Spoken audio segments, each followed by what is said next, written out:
السلام علیکم ورحمۃ اللہ وبرکاتہ ناظرین، پروگرام گہری نظر کے ساتھ آپ کا میزبان عبداللہ عالم زیب حاضر خدمت ہے۔ ناظرین کرام، سب سے پہلے تو ہم آج کے پروگرام میں ہم بات کریں گے کہ پاکستان میں گزشتہ کل جنرل الیکشن وہ ہوا، اس میں بہت سارے دکھ درد بھرے واقعات بھی رونما ہوئے اور الیکشن بھی پائے تکمیل تک پہنچ گیا، اگرچہ اس کا رزلٹ تاحال جاری ہے اور گنتی بھی جاری ہے، کوئی جیت رہا ہے تو کوئی ہار رہا ہے، لیکن جو ایک پارٹی ہے اس کی واضح برتری بھی آپ ناظرین اس سے بخوبی آگاہ ہیں۔ اس حوالے سے ناظرین دو باتیں بہت اہم ہیں جن کو آج ہم اپنے پروگرام میں ڈسکس کریں گے۔ ایک بات تو یہ ہے کہ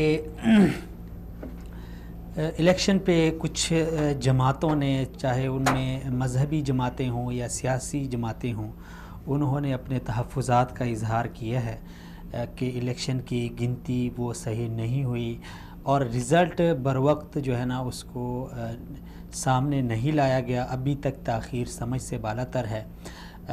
ایسے بہت ساری جماعتیں ہیں جنہوں نے اپنے تحفظات کا اظہار وقتاً فوقتاً کیا ہے۔ ان لوگوں کے تحفظات کی کیا حقیقت ہے، اس میں کتنا دم ہے، کیا وہ جیتنے والی پارٹی پہ اثر انداز ہو سکتے ہیں یا نہیں، ایک تو یہ۔ دوسری بات ناظرین، چونکہ پی ٹی آئی نے اکثریت حاصل کی ہے تقریباً مرکز میں بھی اور کے پی میں بھی اور پنجاب میں بھی وہ حکومت بنانے کی مضبوط پوزیشن میں ہیں، تو چونکہ ایک نئی پارٹی ہے، پاکستانی قوم نے ایک نئی پارٹی کو آزمایا ہے۔ اس سے قبل ہم پہ 70 سالوں میں تقریباً 30-35 سال آمریت مسلط رہی، تو 30-35 سال ہم پر دو حکمرانوں نے، دو خاندانوں نے، دو پارٹیوں نے ہم پہ حکومت کی، ایک دوسرے کے اوپر وہ ایک دوسرے سے باریاں لیتے رہے۔ اب کی بار قوم نے ایک اور پارٹی کو آزمایا ہے، دیکھتے ہیں کیا بنتا ہے۔ لیکن ناظرین چونکہ پارٹی کے وعدے بھی بڑے بڑے تھے اور ابھی عملی میدان میں دیکھا جائے گا، اور جو قوم کی امیدیں تھیں، جس امید سے قوم نے پارٹی کو ووٹ دیا اور ان کے جو قائدین تھے یا جو ان کے امیدواران تھے انہیں اپنا نمائندہ بنا کے اسمبلیوں تک اور اسمبلیوں چاہے وہ صوبائی ہو یا قومی وہاں تک پہنچایا، ان کی یقیناً پاکستانی قوم جو اتنے عرصے سے مشکلات کا سامنا کرتی چلی آئی ہے، اور اس بار انہوں نے ایک روشن امید کے ساتھ اپنا ووٹ دیا ہے، تو نئی جو حکومت آ رہی ہے اس کے لیے پاکستان میں کیا کیا چیلنجز ہو سکتے ہیں، کیا کیا وہ اہم مسائل ہیں جن پہ سب سے پہلے اس پارٹی کو توجہ دینی چاہیے۔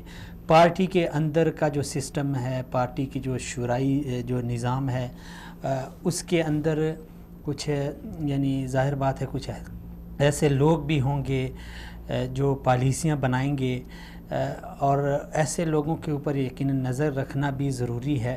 ہر پارٹی کے اندر ہوتے ہیں، چاہے وہ مذہبی جماعتیں ہوں یا سیاسی ہوں، تو یہ بہت ساری چیزیں ہیں جن کو آج ہم اپنے پروگرام میں ڈسکس کریں گے۔ آج کے پروگرام میں میرے مہمان ہیں اسٹوڈیو میں جناب فردوس جمال صاحب۔ جمال صاحب بہت شکریہ۔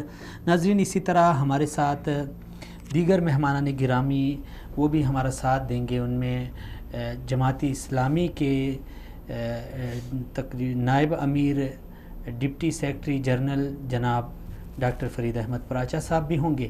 آپ ناظرین ہمارا یہ پروگرام فیس بک پہ دیکھ سکتے ہیں، فیس بک کے آفیشیل پیجز پہ آپ گہری نظر کا پیج ہے، وصال اردو .tv کا پیج ہے، ان کو آپ وزٹ کریں اور الیکشن 2018 کے حوالے سے جو آپ کی رائے ہے وہ، اور جو پروگرام کے حوالے سے ہمارے پروگرام اور ہمارے مہمانوں کے تجزیے کے حوالے سے جو آپ کی رائے ہے وہ آپ ہمارے ساتھ شیئر کریں۔ جمال صاحب بہت شکریہ۔ سب سے پہلے تو پاکستان میں ایک تبدیلی آ گئی ہے، جو کہتے تھے کہ تبدیلی آ نہیں رہی، تبدیلی آ گئی ہے۔ تبدیلی ابھی تو اس کا آغاز ہے، لیکن اب کیا سمجھتے ہیں یہ تبدیلی جو قوم کی توقعات، قوم نے جس امید سے، جس آرزو سے اس پارٹی کو، پی ٹی آئی کو آگے کیا ہے، تو کیا سمجھ رہے ہیں کہ جو قوم کی توقعات تھی وہ ان کو دوبارہ سے کوئی ٹھیس تو نہیں پہنچے گی؟ بسم اللہ الرحمن الرحیم. سب سے پہلے تو عبداللہ صاحب آپ کا بہت شکریہ. اور اس موقع پہ چونکہ ایک تاریخی دن ہے، پاکستانی قوم گزشتہ 35 سال کے جبر اور سامراجیت اور آمریت، 70 سال کے جو ایوب کا دور بہت اچھا رہا، بھٹو کا، ایون بھٹو کے شروع کے جو تھا اچھا دور تھا. تو یہ دو خاندانوں کی جیسے کہ آپ نے تمہید میں بھی کہی حکومت تھی. تو بہرحال جو بھی تھا ہوا یہ کہ بہت بڑی تبدیلی ہے، اس کو تسلیم کرنا چاہیے. یہی جمہوریت ہے. اور یہی دیکھیے جمہوریت میں عبداللہ صاحب ہوتا ہے کہ آپ کو یہ آزادی ہوتی ہے کہ آپ اپنی رائے رکھیں، اپنا ووٹ رکھیں، اپنا حق رکھیں. اس کے بعد جو اکثریت ہوتی ہے اس کے حق کو تسلیم کرنا بھی جمہوریت ہے. جی ایک تو یہ بات ہوئی. دوسری چونکہ الیکشن کے حوالے سے بات ہے تو میں تو یہ کہوں گا کہ شفاف الیکشن ہوئے میرے نظر میں، اور اچھے الیکشنز ہوئے. اور اسی طرح ہمارے کسی قسم کی مداخلت نہیں ہوئی کہ کچھ جگہوں پہ جو شہادتیں ہوئی ہیں کوئٹہ میں خاص کر، ان کے ساتھ ہم تعزیت کرتے ہیں. جی بالکل. اور اسی طرح پاک فوج جو ان کے جوان جگہ جگہ پہ ڈیوٹیوں پہ تھے، جرنیلوں سے اختلاف ہو سکتا ہے لیکن جوان جو ڈیوٹیوں پر تھے ان کا ہمیں شکریہ ادا کرنا ہوگا. بہت بہت شکریہ. جی بہت ان کا شکریہ. دیکھیں توقعات تو ظاہر ہے ہر جماعت آتی ہے دعوے کرتی ہے، توقعات بھی ہوتے ہیں ہمارے، لیکن چونکہ ابھی ان کا امتحان ابھی شروع ہو گیا، پیپلز اس کا تحریک انصاف کا اصل جو ان کا امتحان ہے وہ ابھی شروع ہوا ہے. دیکھنا یہ ہے کہ تبدیلی آتی کیسی ہے. لیکن چونکہ آج جو انہوں نے ایک پالیسی اسپیچ بھی تھی اور ساتھ میں فتح کی بھی تقریر تھی، وکٹری بھی تھی، تو عمران خان صاحب کی اس تقریر کو اس کے مخالفین بھی سراہ رہے ہیں، خاص کر جن ایشوز کو انہوں نے ایڈریس کیا ہے. پوری تقریر سنی میں نے کہ مطلب کس طرح ایک عام آدمی کے جو لیول ہے. انہوں نے بڑی خوبصورت بات کی کہ آپ کسی ملک میں اگر کوئی خوبصورت جزیرہ ہے، اس جزیرے میں پرتعیش زندگی گزارنے والے ایک ایلیٹ کلاس ہے، کچھ لوگ ہیں، اشرافیہ ہے، لیکن پورے عوام کا سمندر وہاں غربت میں ہے تو وہ ملک ترقی نہیں کر سکتا ہے. تو انہوں نے عام آدمی کی بات کی، اس میں خارجہ پالیسی کے حوالے سے بھی بات کی، اسی طرح ملکی معیشت کے حوالے سے، امن کے حوالے سے، ہمارے ممالک کے ساتھ تعلقات کے حوالے سے، نیبر جو پڑوسی ہیں ان کے ساتھ بہت مطلب معتدل اور جاندار اور شاندار تقریر تھی. دیکھنا یہ کہ اگر ان سے امیدیں بہت زیادہ ہیں. جی اگر وہ 50% بھی جو ان کے دعوے ہیں، جو تقریریں ہیں، اس پر عمل کرتے ہیں تو میرے خیال میں وہ کامیابی سمجھی جائے گی. اچھا چلیں اس پہ تو بات کرتے ہیں کہ ابھی جو حکومت آئے گی یقیناً ان کے سامنے بہت سارے مسائل ہیں پاکستان میں. پیچھے اگر ہم کسی بھی یعنی آپ فیلڈ کو لے لیں، چاہے وہ تعلیم کا شعبہ ہو، صحت کا ہو، معیشت کا ہو، اقتصاد کا ہو، ہر جگہ پہ ہمیں مسائل ہی مسائل کا شکار ہیں. سیکیورٹی کا بھی بہت بڑا مسئلہ ہے. یہ مسائل تو درپیش ہے، ان کے ساتھ اس نئی آنے والی حکومت نے کیسے نمٹنا ہے اس پہ ہم بات کرتے ہیں. لیکن الیکشن ہوئے، آپ نے کہا اپنی نظر میں بالکل شفاف تھے، تو یقیناً بہت ساری جماعتوں نے انگلیاں اٹھائی ہیں، انہوں نے اپنے تحفظات کا اظہار کیا ہے. تو یہ ایک فطری امر ہے یا کچھ نہ کچھ دال میں کچھ کالا ہے؟ پہلی بات تو یہ کہ پاکستان کے الیکشن کی تاریخ میں، جمہوریت کی تاریخ میں کوئی ایسا الیکشن نہیں ہے جس میں ہارنے والی جماعتوں نے یہ الزام نہیں لگایا کہ دھاندلی ہوئی ہے. یہ شروع سے ہوتا آ رہا ہے، یہ کچھ نیا نہیں ہے. پہلی بات یہ. پھر دوسری بات یہ کہ انہوں نے جو الزام لگایا یہ مان رہے ہیں کہ دن بھر بہترین طریقے سے وہاں کوئی مداخلت نہیں ہوئی، کوئی بیلٹ باکس اٹھا کے نہیں لے گئے کسی نے، پرامن طریقے سے ہو گیا. اعتراض ان کو یہ ہے کہ مطلب الیکشن کے جو رزلٹ آؤٹ ہونا تھا وہ ٹائمنگ جو ہے نا وہ لیٹ ہو گئی، دیر ہو گئی. اس کے بعد وہ 45 جو پیپر تھا، فارم تھا، وہ لیٹ ہو گیا. تو اس کے دیکھو ٹیکنیکل ایک بات ہے. سب سے پہلے تو آپ یہ یاد رکھیں RTS جو وہ تھا سسٹم ہے آپ کا، وہ سسٹم پرچیز کس نے کیا ہے؟ پرچیز انہوں نے کیا جنہوں نے یہ الزام لگا رہے ہیں. اس سسٹم کو ہی پرچیز انہوں نے کیا. اور مشاہد حسین صاحب کی تقریر اسپیچ موجود ہے، اس نے دعویٰ کیا الیکشن سے پہلے کہ ہم نے ایک ایسا زبردست سسٹم ہم نے پرچیز کیا ہے جو الیکشن کو زیادہ فاسٹ کرے گا، زیادہ بہتر کرے گا، زیادہ اچھے نتائج دے گا. ٹھیک، الیکشن کمیشن آپ کا بنایا ہوا ہے، نگران حکومتیں آپ کی ہیں، سب کچھ آپ کا ہے. اس کے باوجود آپ دھاندلی کرتے ہیں تو سمجھ سے بالا آتا ہے. اب سسٹم کے ٹیکنیکل اس پہ آ جاتے ہیں. آپ کا RTS سسٹم جو کہ پہلے نیا لگایا ہوا سسٹم تھا، اس میں دیکھ عبداللہ صاحب ایک سمپل بات ہمارے ناظرین اگر ان کو سمجھانے کے لیے، آپ پاسپورٹ آفس میں جاتے ہیں، نادرا میں جاتے ہیں، یا کسی بھی ادارے میں جہاں پہ جدید سسٹم لگے ہوئے، کئی دفعہ آپ کو ایسا ہوتا ہے کہ وہ کہتے ہیں یار آپ لیٹ آ جائیں، کل آ جائیں، پرسوں آ جائیں، سسٹم کام نہیں کر رہا ہے. جی کیا مطلب ہے اس کا؟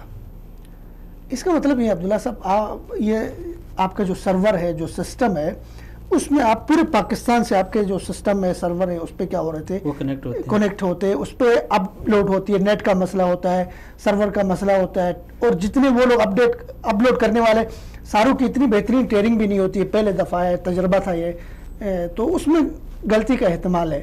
الیکشن کمیشن کو اس حوالے سے اپنی جو کوتاہی ہے اس کو تسلیم کرنا چاہیے، یہ بات ہے. ٹھیک ہے. پھر دوسرے دھاندلی ہوئی ہے، ٹھیک ہے، انہوں نے الزام لگایا اور جو بھاری اکثریت سے جیتے ہیں انہوں نے خوش دلی سے ان کو ویلکم کہا. انہوں نے کہا جی آپ جن جن حلقوں کو کھولنا چاہ رہے ہیں ہم وہ حلقے کھولنے کے لیے تیار ہیں. اس پہ حالانکہ پچھلے 2013 میں جب عمران نے یہ بات کی تھی تب تو یہ لوگ نہیں مانے تھے وہ حلقے کھولنے کے لیے، پھر عدالتوں کا چکر لگا. تو مطلب یہ کہ ان لوگوں کو جو پارٹیاں ہیں جو کہہ رہی ہیں دھاندلی ہوئی ہے، ان کو بجائے اس کے کہ ان چیزوں پہ فوکس کرے کہ دھاندلی ہوئی ہے، یہ ہوئی ہے، حق ہے ان کا، لیکن ان کو کوشش کرنی چاہیے کہ ہماری ہار کیوں ہوئی، ان عوامل کو دیکھیں، ان محرکات کو دیکھیں. مذہبی جماعت یہ تو ہم ڈسکس کریں گے، اور خاص کر پھر ڈاکٹر صاحب بھی ہمارے ساتھ ہوں گے. ان کے یعنی جو MMA کا جو ایک اتحاد بنا تھا اس سے بڑی امیدیں تھیں، لیکن وہ اس طرح سے کارکردگی نہ دکھا پائے.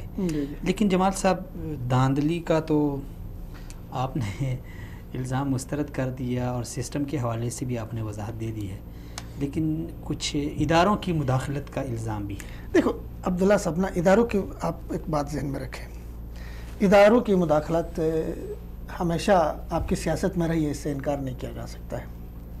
ٹھیک ہے، سیاست میں رہی ہے.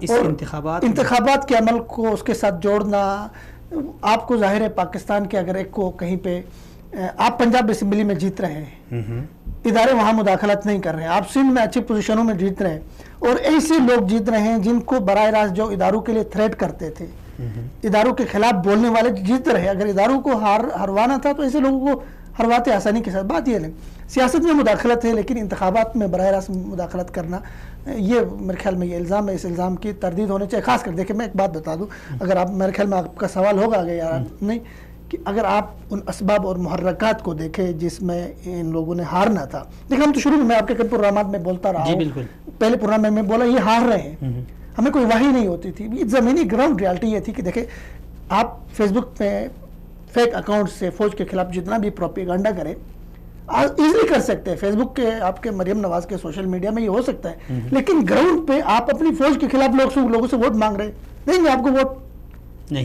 کون اس فوج پہ مرتی ہے؟ ٹھیک ہے نا، 35 لاکھ لوگ مطلب اس فوج کے تو براہ راست ملازمین ہیں. ٹھیک ہے، 15 لاکھ فوج ہو گئے، اس سے وابستہ لوگ ہیں، ان کے خاندان ہیں، ان پہ جان نچاور کرنے والے لوگ. دنیا میں کہیں ایسا ہوتا ہے کہ کوئی سیاستدان اٹھے اور اپنی فوج کے خلاف ووٹ مانگے؟ یہ سوشل میڈیا کے حد تک تو ہو سکتے ہیں، لیکن گراؤنڈ پہ یہ قابل قبول نعرہ نہیں تھا. ایک دوسری بات، آپ نے سب سے بڑا بلنڈر یہ مارا کہ مذہبی جو جماعتیں تھیں پنجاب میں ان کو اپنے خلاف کیا. زندگی بھر آپ رائٹ ہینڈ اور رائٹ اس کے ونگ کے وہ رہے، دائیں بازو کی سیاست کرتے رہے، آخر میں آ کے آپ لیبرل بن گئے.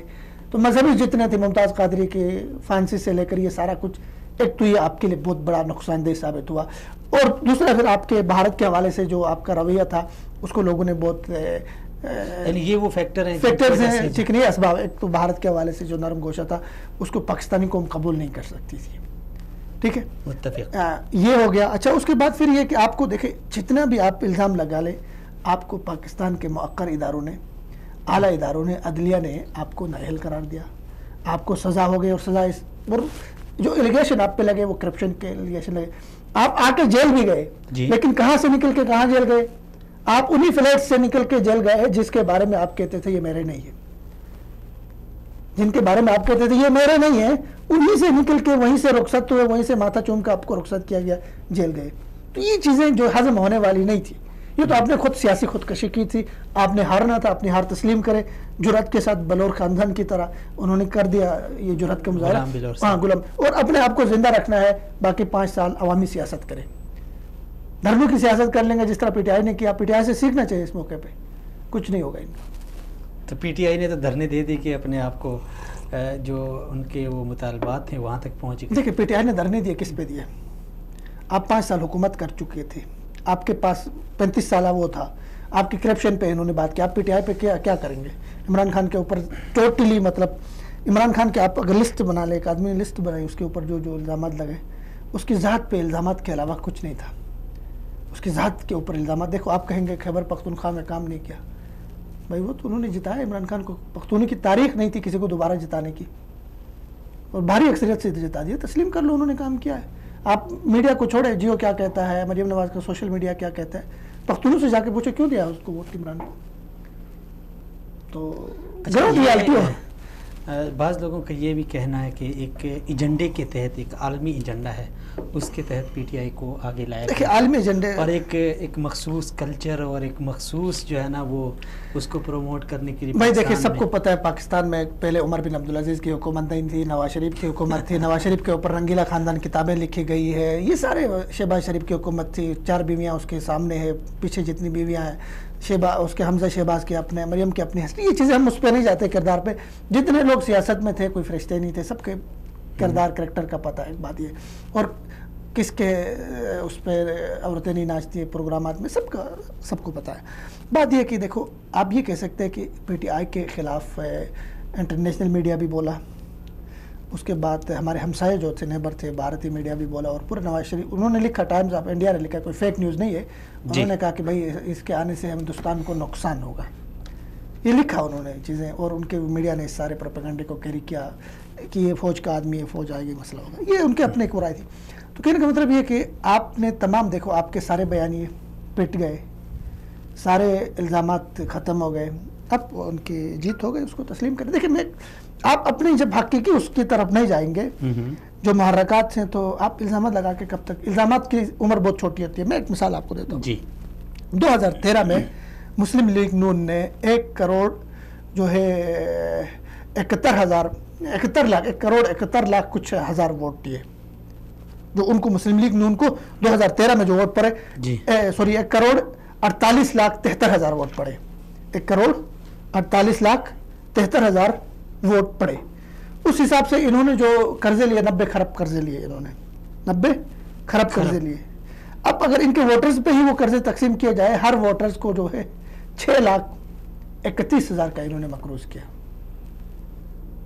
جس آدمی نے ووٹ دیا ان کو, ہر ووٹر پہ اگر ہم اس کو تقسیم کریں جتنے وہ لیا, انہوں نے ہر ووٹر کو 6,31,000 کا مقروض کیا. دعوے جتنے بھی کرے, آپ نے گراؤنڈ پہ آپ نے میٹرو بنائی قرضے لے کے بنائے, ٹھیک ہے, آپ نے اورنج ٹرین بنایا ٹوٹل قرضے کے اوپر بنایا, آپ لاہور سے باہر نکل کے کہیں کچے آبادی میں کام نہیں کیا, کسی چھوٹے شہر میں کام نہیں کیا, پانی کے لوگوں کے مسائل ہیں, لوگوں کے ایشوز ہیں, ان کو آپ نے ایڈریس نہیں کیا, آپ نے کسی ادارے کو نہیں بنایا, آپ کو عدالتوں سے شکوا ہے, آپ نے عدلیہ کو نہیں بنایا, پولیس سسٹم کو نہیں بنایا. دیکھو پولیس سسٹم 10 سال کے بعد شہباز شریف پولیس سسٹم کو چھوڑ کے آ گیا اور پولیس کو تھریٹ کرتا ہے میں تمہیں دیکھ لوں گا, جیت لوں گا. تو جس پولیس کو 10 سال تک وہ کرتے رہا ہے, اس نے اس کے نیچے کام کرتی رہی تھی, اسی کو تھریٹ کرتا ہے, مطلب اس کے یہ کہ وہ پولیس صحیح کام نہیں کر رہی ہے.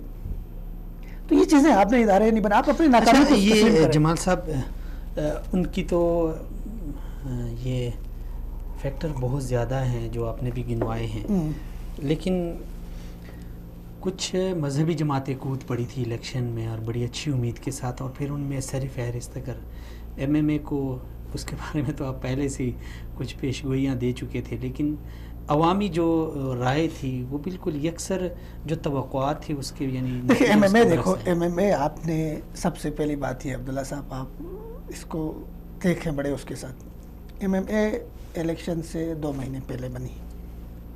اس کا واضح جو ہے لوگوں کو جو میسج جا رہا تھا کہ یہ مولوی لوگ جو اتحاد کیا مولانا نے کس کے لیے کیا ہے, الیکشن کے لیے کیا ہے.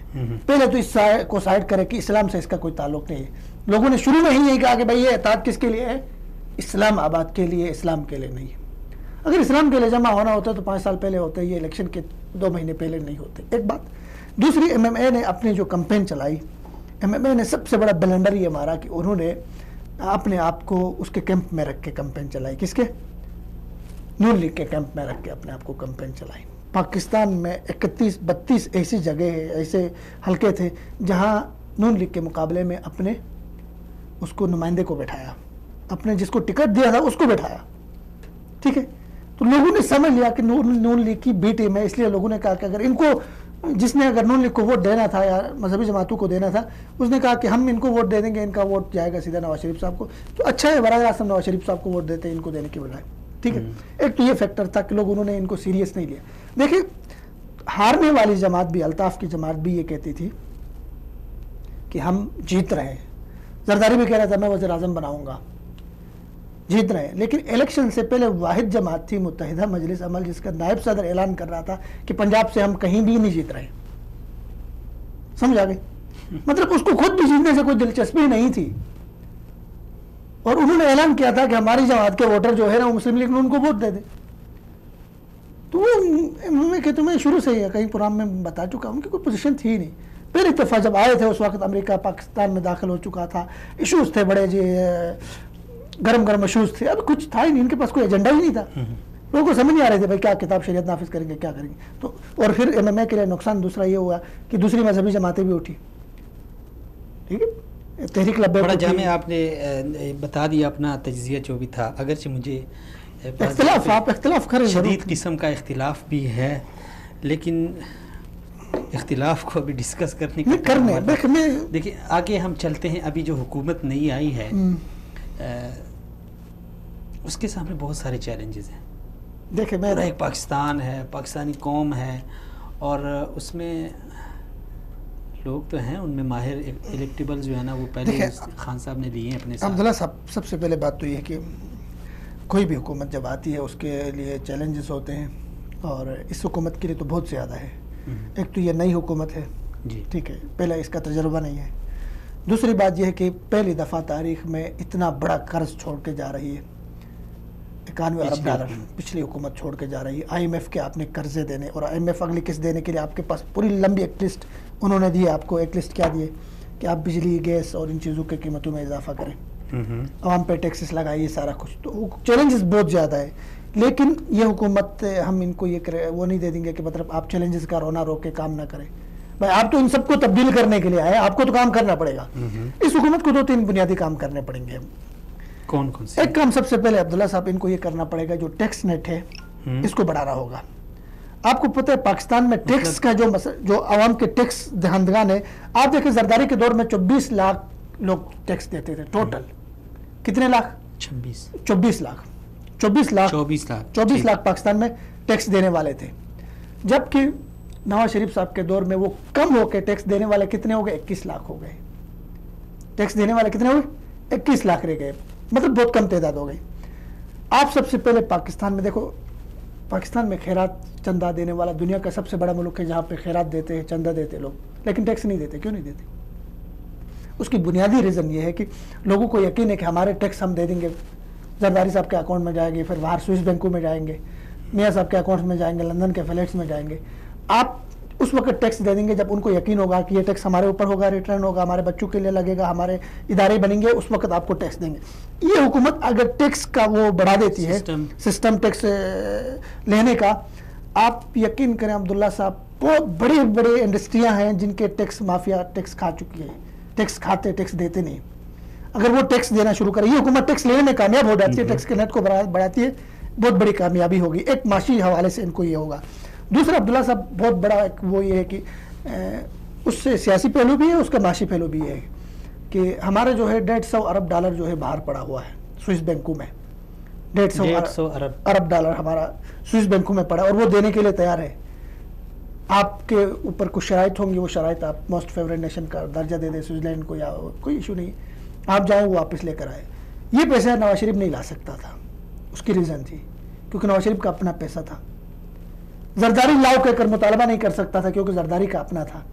زرداری حکومت میں زرداری اس لیے نہیں لا سکتا تھا کہ اس کا اپنا تھا، نواز شریف مخالفت نہیں کرتا. اب یہ دونوں چلے گئے، دونوں کے پیسے ہیں وہاں پہ. اور یقین کے ساتھ میں کہہ رہا ہوں عمران میں بہت اور خرابی ہے. عمران کا ظاہر ہے اس نے کسی کو سرکاری وہ نہیں رہا ہے، پہلے ذمہ دار نہیں رہا. سوئس بینکوں میں اس کے کوئی پیسے نہیں. سب سے پہلے وہ پیسے واپس لایا پاکستان. ٹھیک، ایک تو یہ ہو گیا ٹیکس، باہر جو پیسہ پڑا ہے وہ لے کر آئے. پھر تیسرا کام جو کرنا ہے کہ پاکستان کے لوگ اوورسیز دنیا بھر میں پھیلے ہوئے ہیں، وہ اپنا پیسہ پاکستان میں انویسٹ کرنا چاہتے ہیں. وہ ملیشیا میں کر رہے ہیں، وہ دیگر ملکوں میں کر رہے ہیں، بالکل سعودی عربیہ میں کر رہے ہیں. جی بہت ٹھیک، پاکستان میں کیوں نہیں کر رہے ہیں؟ اس کی ریزن یہ کہ ان کو خوف ڈر. میں آپ کو ایسے ویڈیوز اٹھا کے آپ سرچ کریں نیٹ پہ. ایک آدمی آ گیا یو کے سے، انہوں نے کوٹلی میں فیکٹریاں لگائی اور 2 سال کے اندر اس پہ مافیا نے قبضہ کیا. وہ روتے ہوئے اس نے کہا یار میں اپنا سب کچھ یہاں لے کر آیا ہوں، سب کچھ انویسٹ کیا یہاں پہ، اس پہ قبضہ کر کے بیٹھے ہوئے. المیہ ہے، پولیس میں گیا، کوئی کہیں سنوائی اس کی نہیں ہوئی. تو اگر ان کو اوورسیز کو اگر یقین ہو جائے کہ پاکستان میں ہماری سرمایہ کاری، ہماری انویسٹمنٹ ممکن محفوظ ہوگی، اس کو کوئی چور ڈاکو نہیں کھائیں گے. زرداری صاحب باقاعدہ مجھے جاننے والے بہت اتھینٹک اس نے بتا دیا، سورج نے، جاننے والے دوست نے، انہوں نے کہا کہ یہ سینٹورس جب بن رہا تھا اسلام آباد میں، زرداری صاحب نے باقاعدہ اس کے وہ لیے حصہ لیا. بھائی میرا حصہ کیا کدھر کہاں ہے؟ اسی طرح کی بڑی بڑی جہاں انویسٹ ہوتی تھی وہ کیا کرتے تھے، بڑے بڑے مافیاز ہیں، وہ کہتے ہیں جی ہمارا حصہ دے دو نہیں تو بنانے نہیں دیں گے آپ کو. تو اب ان کو اگر یقین ہو جائے کہ ہماری سرمایہ کاری ہم جب کریں گے پاکستان میں وہ محفوظ ہاتھوں میں ہوگی تو بہت زیادہ سرمایہ کار آئیں گے. خان صاحب نے آج بڑی اچھی باتیں کی ہے. اپنی جو وکٹری اسپیچ تھی اس میں باتیں تو شاید آپ نے پوری سنی ہیں ان کی باتیں. تو کیا آپ سمجھتے ہیں کہ جو کہا گیا ہے اس پہ کس حد تک عمل درآمد ممکن ہے؟ دیکھو مستقبل کا حال تو اللہ تعالیٰ جانے، لیکن امید یہ ہے کہ اگر وہ 50% بھی اس پر عمل کرتا ہے تو بہت بہتر ہوگا پاکستان کے لیے. ایک دیکھیں انہوں نے اس کی اسپیچ میں نے چونکہ نواز شریف کی 2013 میں سنی تھی، بڑی عاجزی اور انکساری کی تھی، انتقامی سیاست کی بات نہیں کی. ورنہ نواز شریف صاحب نے 2013 میں جو کی نا وہ تو مطلب اس کے لہجہ جو ہے فرون کا لہجے میں وہ بول رہے تھے. اس کے مخالفین جو آپ اٹھا کے دیکھے جو اس کے مخالفین تھے وہ بھی کہتے ہیں یار اسپیچ بہت اچھی تھی، الفاظ کا چناؤ، پالیسی بیان بہت بہتر تھا سب حوالے سے. انہوں نے دیکھو ایک بات کی کہ مطلب حکومت جو بھی آئے گی وہ ایک تو جو خرچے ہیں، جس طرح مثلا میاں صاحب کو مری میں ہیلی کاپٹر میں ناشتا جاتا تھا، ٹھیک ہے، یہ چیزیں حکومت کم کرے گی. انہوں نے کہا کہ ابھی اعلان کیا انہوں نے کہا کہ ہم سوچیں گے کہ ہماری پارٹی فیصلہ کرے گی حکومت کہ ہم نے وزیر اعظم ہاؤس کا کیا کرنا ہے، شاید ہم اسے تعلیمی ادارہ بنا دیں. اور گورنر ہاؤس اگر یہ کام وہ کرتا ہے، عملی طور پہ یہ کرتا ہے، گورنر ہاؤسز جہاں ہیں صوبوں میں ان کو ہوٹلز بنائے جائیں گے اور وہ سارا کچھ اگر یہ کر رہے تو پاکستانی قوم تو غریب ہے. جمال صاحب دیکھیں اس سے پہلے ان کو کے پی میں حکومت ملی تھی، یہی باتیں تھیں، یہی دعوے تھے، لیکن وہاں پہ تو ایسا ہم نے کچھ بھی نہیں دیکھا. گورنر ہاؤس بھی وہاں پہ تھا. دیکھو گورنر دیکھو ٹیکنیکل چیز سمجھے یہ بات وہاں پہ جو ہے نا 4 سال میں کوئی 22 کروڑ کی چائے پی گئی ہے. دیکھ ایک بات تو یہ خرچے کم کس طرح ہوتے ہیں، یہ کون سی تکنیک؟ انہوں نے کے پی میں جو وہ تھا گورنر ہاؤس تھا، سب سے پہلے تجھے بات میں ذہن میں رکھے گورنر کون تھا وہاں پہ؟ اقبال ظفر جگڑا. کون تھا ظفر صاحب؟ یہ نون لیگ کا تھا. جو گورنر ہوتا ہے کسی بھی صوبے کا وہ وفاق کا نمائندہ ہوتا ہے، ٹھیک، وہ آپ کی صوبائی حکومت کے اختیار میں نہیں ہوتا، اس کے خرچے اسی لیے وہ جو گورنر ہاؤس تھا وہ نون لیگ کا وہاں پہ کیا تھا، گھر تھا، اڈا تھا، خرچے وہ سارے خرچے گورنر مطلب وزیر اعلیٰ سے اونچے درجے کا ہوتا ہے. اس لیے پہلے تو ان کے پاس اختیارات نہیں تھے کچھ کرنے کا. ابھی وفاق میں ان کی حکومت ہے، جو گورنر آئے گا اس کے ابھی کر سکتے دعوے، ابھی اختیار ہے، پہلے اختیار نہیں تھا، پہلے تو کچھ نہیں کر سکتے تھے. لیکن امکان دیکھیں کچھ بھی سیاستدان باتیں بڑی کرتے ہیں، عمل ہوگا تو دیکھا جائے گا. عمل امید کر سکتے ہیں کہ انشاءاللہ عمل کر لیں گے. اچھا ایک اعتراض بہت یعنی عجیب قسم کا ہوتا ہے، سوشل میڈیا پہ ہم دیکھتے رہتے ہیں، بہت لوگ ہیں وہ کہتے ہیں جو خان صاحب کا جلسہ ہوتا ہے، جو اس کا اجتماع ہوتا ہے، اس کی جو حالت دیکھ کے، اس کی پوزیشن دیکھ کے، پھر اس کے بعد آ کے خان صاحب کی یہ تقریر اور یہ بات کہنا کہ ہم مدینہ جیسی ریاست بنائیں گے، تو لوگ تھوڑا سا اس کو مذہبی ٹچ دے کے کہتے ہیں کہ یہ تو بالکل یعنی کھلا تضاد ہے. دیکھو یار مدینہ کے آپ جو لوگ اس طرح کی بات کرتے ہیں شاید وہ یہ نہیں سمجھتے ہیں کہ عمران کے مدینہ کی ریاست سے کیا مراد ہے. ٹھیک ہے، دیکھیں پہلی بات تو یہ کہ اگر اس دور میں فتنوں کے اس دور میں فضل الرحمان صاحب بھی یا سراج الحق صاحب بھی یہ دعویٰ نہیں کر سکتے کہ ہم مدینہ کی اس تمام پہلوؤں سے مدینہ کی ریاست بنائیں گے. عمران نے آج تقریر میں بھی مدینہ کی ریاست جی کی بات کی، ٹھیک ہے، لیکن اس نے آگے تفصیل بتائی. اس نے کہا مدینہ کی ریاست کا کیا تھا، وہ باتیں سنیں ساتھ میں. انہوں نے کہا مدینہ کی ریاست میں یہ تھا کہ آپ کسی بھی بڑے آدمی سے اٹھ کے پوچھ سکتے تھے کہ بھائی آپ نے یہ اختیارات کا غلط استعمال کیوں کیا. چادر پوچھ سکتے ہیں، وہ انصاف کے حوالے سے. وہ تو یہ نہیں کہیں گے کہ یار میں پردہ کراؤں گا لڑکیوں کو، خواتین کو، چونکہ مدینہ کی ریاست میں یہ تھا، میں ٹھیک ہے. یہ ہونا تو چاہیے تھا، اسلامی ریاست یہ ساری چیزیں ہونی چاہیے تھی. یہ مذہبی جماعتیں بھی نہیں کرا سکتی. مطلب ابھی تک آپ نے MMA کو سنا کہ ہماری حکومت آئے گی تو کیا ہوں گے، سب کے ہاتھ میں تسبیحیں ہوں گی، ٹوپیاں ہوں گی، ٹھیک ہے نا، وہ سارے پردے ہوں گے. مجھے یاد ہے 2002 میں آئی تھی میرے خیال میں ان کی حکومت. ہاں اسی طرح کا کوئی سال. اگر آپ وہ چیپٹر کھولیں گے تو میں آپ کو یہ کہوں گا کہ 2000 جب ان کی حکومت آئی تھی بسوں سے باقاعدہ ٹی وی اتار دیے تھے، گاڑیوں سے. دیکھو میں نے باقاعدہ اس پہ لکھا ہے کہ نون لیگ کے اس کے متحدہ مجلس عمل کی تب کی جب حکومت آئی تھی، میں نے پورے ریکارڈ نکال کے میں نے کالم لکھا تھا کہ پشاور میں سب سے زیادہ اس وقت جو ہے نا فلمیں بنی ہیں پشتو فلمیں، اور پشتو فلمیں کیسی ہیں ہمارے ناظرین سارے جانتے ہیں، اور سب سے ریکارڈ بزنس کیا ہے اس وقت ان کے دور میں، اور چکلے چلتے رہے. یہ سارا کچھ دیکھو، یہ سارے ایک دن میں ختم نہیں کر سکتے.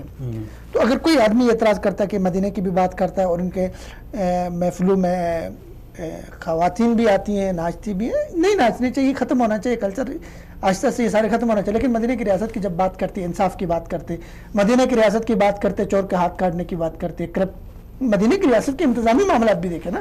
آپ صرف فقہی اور دوسرے احکامات کو کیوں دیکھتے ہیں؟ انتظامی حوالے سے، حکومتی حوالے سے ان ساری چیزوں کو دیکھیں. نبی صلی اللہ علیہ وسلم کی حکومت کیسی تھی، تو یہ چیزیں دیکھنی چاہیے. اور انہوں نے اس کی وضاحت بھی کی ہے مدینہ کی. چلیں دیکھتے ہیں، اور نیک خواہشات بھی ہے، نیک تمنائیں ہیں. اللہ کرے کہ جو وعدے کیے گئے ہیں ان پہ خان صاحب پورا اتریں، اور اللہ تعالیٰ ان کو توفیق دیں. دیکھو میں اس وقت آپ کو جو ہمارے شہباز شریف صاحب ہیں، میں ذاتی طور پہ آپ کو صاف بتا دوں، میں اس آدمی کو پسند کرتا تھا، ٹھیک ہے نا، چونکہ اس آدمی مطلب ایکٹیو آدمی تھا، اور اتنے زیادہ وہ بھی نہیں تھا، مطلب وہ کیا کہتے ہیں انتظامی حوالے سے بھی ٹھیک چل رہا تھا، سب کچھ تھا. لیکن جو ہے نا اس کو ڈرامے بازی جو ہے نا، اس نے اس کو لیڈو بھی جو ڈرامے بازیاں تھوڑے سے اوور ایکٹ کرتا رہا، اس سے ابھی اس کو مشورہ یہ کہ آگے تھوڑا سا وہ فطری وہ ہوتا ہے نا، آگے دیکھو 10 سال تک اس نے، یا اس سے 35 سال لے کے یہ سارا کچھ حکومتی مشینری ان کے پاس تھی، حکومتی ادارے ان کے پاس تھے، سب کچھ تھا، پروٹوکول تھا، پیسہ تھا، پولیس تھی، سب کچھ تھا. عوام میں جاتے رہے، ٹھیک کیا، اچھا کیا، جوتے بھی پہن. ابھی ان کا اصل امتحان ان کا بھی ابھی شروع ہوتا ہے. ابھی آپ جدہ بھاگیں گے، لندن بھاگیں گے، آپ عوام میں رہ کے سیاست کریں. عمران 5 سال تک کہاں رہا؟ عوام میں رہا. آج جلسہ یہاں کر رہا تھا کراچی میں، کیا کراچی جیسا شہر جہاں ادھر سے بائیکاٹ کے کال دے رہا تھا، کون؟ الطاف حسین. وہاں عمران نے سیٹیں جیتی، نکالی، لوگ عمران کے لیے ووٹ کرنے کے لیے نکلے. انہوں نے سندھ کو ٹوٹل زرداری کے حوالے کر کے چھوڑا تھا نون لیگ نے. عمران نے وہاں سے بھی سیٹیں نکالی، وہاں گیا، لوگوں کو پکارا، سندھ میں کھڑا ہو کے کہا زرداری ڈاکو ہے. کہا نواز شریف نے یہ بات نہیں کہا.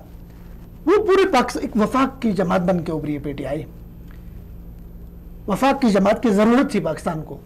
پہلے یہ کمی کسی حد تک نون لیگ پوری کرتی تھی، پیپلز پارٹی پوری کرتی تھی، ان کے برائیاں اپنی جگہ پہ، لیکن ایک وفاقی سیاست کرتی تھی. لیکن ابھی PTI وہ ان کی جگہ لے لی PTI نے. تو نیک امیدیں ہیں، خواہشات نیک ہیں. اگر جہاں پہ غلطی کریں گے کریٹیسائز کریں گے ان کو تنقید بھی کریں گے، بلکہ ان کو زیادہ تنقید کریں گے. لیکن پھر کہاں سنیں گے؟ نہیں سننا چاہیے. گئے جمال صاحب جب سنتے تھے، نہیں سنیں گے انشاءاللہ. کسی کو لفٹ ہی نہیں کرائیں گے. خان صاحب کو ابھی دیکھنا بھی بہت مشکل ہو جائے گا. نہیں عبداللہ صاحب مخلص آدمی ہے خان صاحب. ایک بندہ ایک کرپٹ آدمی نہیں ہے، وہ ہمیں کوئی شک نہیں، کھرا آدمی ہے. دیکھو میں ایک بات اس کے خلاف کوئی شک نہیں ہے. اس آدمی میں دیکھو ہمارے قوم، عبداللہ صاحب ہماری قوم بات غلط سنتی ہے، غلط سمجھتی ہے، غلط معنی پہناتی ہے. ٹھیک، ان 2 خاندانوں نے ملک کو 35 سال سے لوٹا، اور اوپر سے جھوٹ بولا، اور اوپر سے دھوکہ دیا، اور اوپر سے کذب بیانی سے کام لے لیا کہ ہم نے ملک کو بنایا، سنوارا ہے ملک کو، ملک میں ہم نے دودھ اور شہد کی نہریں بہائی ہے. لیکن خان نے اس نے کہا اللہ کا شکر ہے مجھے وفاق میں حکومت نہیں ملی، اگر حکومت ملی تو ہمارے پاس تجربہ نہیں تھا، ہم نقصان کر دیں. اتنے سچ کا اظہار پاکستانی سیاست میں اس سے پہلے کسی نے نہیں کیا. اپنی کمی کوتاہی کا اس نے اظہار کیا کہ مطلب ہمارے پاس تجربہ نہیں تھا. یہ لوگ مطلب ملک کا بہرا غرق کریں گے، قرضے لے لیں گے. اسحاق ڈار کہاں ہے آج؟ باہر بیٹھا ہوا. تو مطلب یہ کہ آپ غلطی آپ کر لیں گے، عمران خان بھی غلطی کرے گا، لیکن قوم سے جھوٹ نہ بولے. قوم سے کہے بھائی یہاں مجھ سے غلطی ہو گئی, میں سیکھنے کی کوشش کر رہا ہوں, یہاں ٹھیک ہے آپ مجھ سے ساتھ دے, کہاں قوم کی ضرورت پڑے گی قوم کھڑی ہوگی. عبداللہ صاحب یہ قوم بہت عظیم قوم ہے, پاکستانی قوم, ایک دفعہ ایک لیڈر کے آنے کی ضرورت ہے, اس کے بعد پاکستان انشاءاللہ ہم نے پاکستان کو آگے لے کے جانا ہے. ہمارے لیے زرداری, نواز شریف, عمران, فضل الرحمان صاحب یا جتنے سراج الحق لالہ صاحب, یہ شخصیات اہم نہیں ہے, ملک اہم ہے, ملک اہم ہے. ملک کو ہم نے اپنے نسل کو, اپنی فیوچر میں جو آنے والے جو ہمارے بچے ہیں, ہمارے قوم کے مستقبل ہے, کل ہے, ان کو ایک اچھا پاکستان دینا ہے. ہمیں کسی فرد سے, کسی پارٹی سے, کسی شخصیت سے کوئی وہ نہیں. عمران اگر صحیح پرفارمنس نہیں دے گا, کام نہیں کرے گا, اگلے دفعہ یہی لوگ ریجیکٹ کریں گے عمران کو. تو دیکھیں گھوڑا بھی حاضر ہے. چلیں اندرونی حالات امید ہے بہتر ہو جائیں گے.